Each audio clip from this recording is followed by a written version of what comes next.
بلوچستان کا خوبصورت شہر سوراب نہ صرف قدرتی حسن و جغرافیاتی اہمیت کے لحاظ سے ممتاز ہے بلکہ زراعت اور کاشتکاری کے میدان میں بھی اس کی ایک انفرادی پہچان ہے۔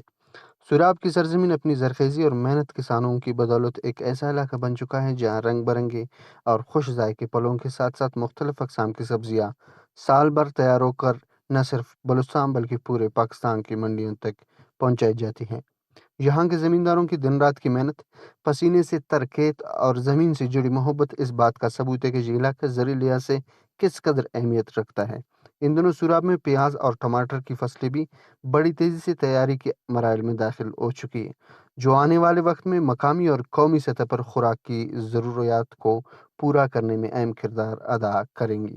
لیکن بدقسمتی سے یہ خوش آئند صورتحال ایک سنگین چیلنج کا سامنا کر رہی ہے۔ پانی کی سطح میں خطرناک حد تک کمی ہوئی ہے، جبکہ گزشتہ چند سالوں میں زمینی پانی کی سطح میں مسلسل گراوٹ دیکھنے میں آئی ہے، جس کی وجہ سے سوراب کے زمینداروں کو شدید مشکلات کا سامنا کرنا پڑ رہا ہے۔ ٹیوب ویلز خشک ہو رہے ہیں، قدرتی چشمے سوکھ رہے ہیں اور زیر زمین پانی کی دستیابی دن بدن ایک خواب بنتی جا رہی ہے۔